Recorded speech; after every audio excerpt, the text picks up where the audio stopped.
भाजी बघूनच खायची इच्छा झाली की नाही? चला मग सांगते रेसिपी, व्हिडिओ पूर्ण बघा. तर हिवाळा चालू आहे आणि हिवाळ्याच्या सीझनमध्ये हिरवा वाटाणा तुम्हाला कुठेही अवेलेबल सहजपणे भेटतो, कारण हिवाळ्यामध्ये भरपूर ठिकाणी वाटाणा अवेलेबल असतो. तर त्यासाठी मी इकडे टोमॅटो आणि कांदा कट करून घेतलेला आहे आणि काही मसाले लागतात ते मसालेही घेतलेले आहेत. एका साईडला इथे कढई तापत ठेवलेली आहे, त्याच्यामध्ये तेल गरम करायला टाकलेले आहे. 2 ते 3 चमचे तुम्ही तुमच्या हिशोबाने घेऊ शकता, भाजी किती करायची आहे त्या हिशोबात.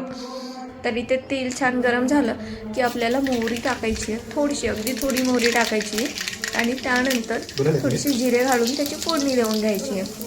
फोडणी छान तडतडली की त्याच्यामध्ये आपल्याला चिरलेला कांदा घालून घ्यायचा आहे आणि कांदा ब्राऊन सॉफ्ट होईपर्यंत थोडंसं परतत राहायचं आहे. जास्त करपू द्यायचं नाही, नॉर्मल सॉफ्ट होईपर्यंत आपल्याला कांदा परतून घ्यायचा आहे.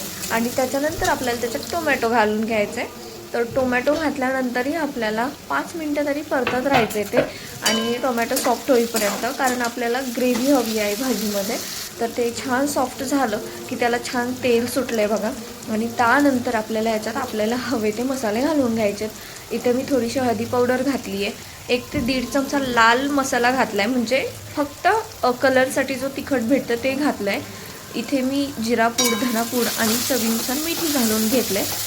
तर हे छान परतल्यानंतर आपल्याला आपला घरगुती मसालाही घालायचा आहे तिखटपणासाठी, कारण वाटाणा गोड असतो आणि कांदाही या सीझनला थोडाफार आपल्याला ओलाच मिळतो, त्याच्यामुळे कांद्यामध्येही थोडासा गोडवा असतो.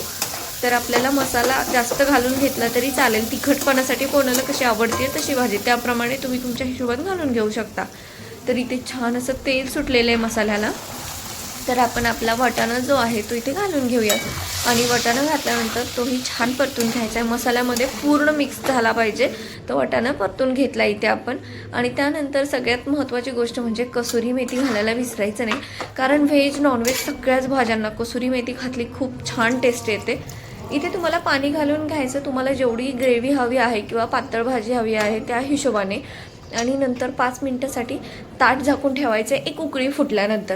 तर इथे आपली छान अशी उकळी फुटलेली आहे आणि इथे मी ताट झाकून ठेवलं होतं 5 मिनटं.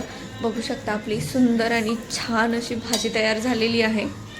दिसायला किती छान दिसते की नाही, आणि खायलाही एकदम टेस्टी आणि यम्मी असते. चपातीसोबत, भाकरीसोबत तुम्ही याच्यावरती ताव मारू शकता.